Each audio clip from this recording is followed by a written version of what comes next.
I want to pick up on just a couple of things that have said.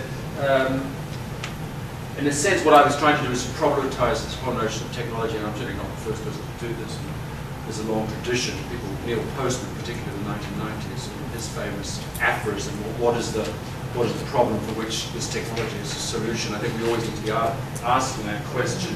What is the problem for which interactive whiteboards is a solution, for example? It may well be that there is a problem in certain contexts. As Virtue said, there's a lot of different contextual factors that work against or for particular technologies. I think there's sort of the other aphorism that's endlessly quoted. It's not the tool that drives the technology, or it's only a tool.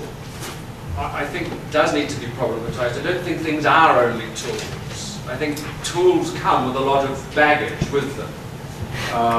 We've seen that with the language laboratory, in a sense. It was only a tool, but it was extremely limiting to what you could do with it. And it instantiated a whole kind of approach to learning. And I think tools do need to be evaluated on their merits. It's not simply whether they're used effectively or how you use them. There may be some things that actually do encourage the wrong kind of pedagogy.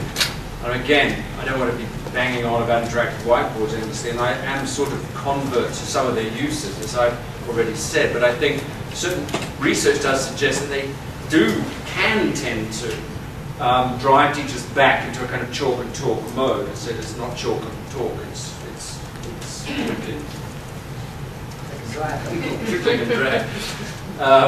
In other words, it foregrounds the teacher's role as the kind of transmitter. And there's a lot of these technologies. We saw that Marjorie was saying that about Moodle and Blackboard. These learning platforms were not designed by teachers for teachers. They were designed by administrators for teachers, for learners, etc. Or the same point that Darren was making.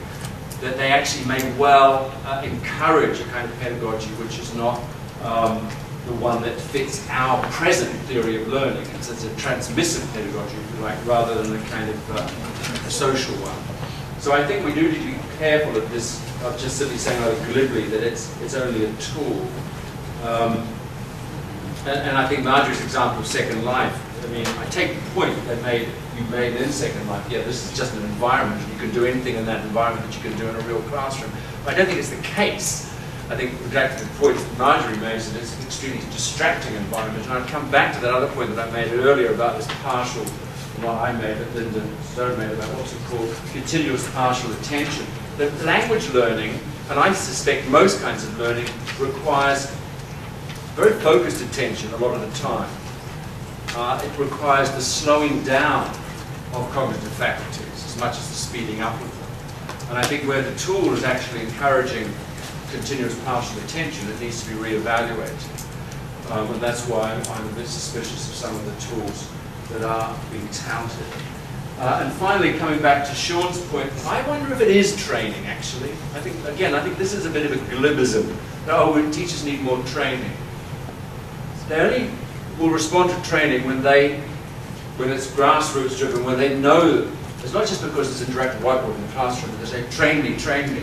They actually believe that this will enhance their learning, their teaching potential. And I think actually the best kind of training is experiential. You need to experience these things yourself as a learner. If you've experienced Blackboard, for example, I was talking to one of my students who's a teacher in the States just last week at Boston TESOL, and her experience of Blackboard, she's using now to teach an IELTS class in the States, and she's using it to create opportunities for students to interact out of class and do things using that Blackboard format. But it's only because she experienced it that she's brave enough to now say, well, I'm going to try it for my students. So I think we need to put the teachers who are reticent or reluctant or resistant into the experiential role, rather than coming and saying, oh, I'm going to train you and I'm going to turn you into a better teacher using technology. Thank you. I think it's now time for the break. Yeah.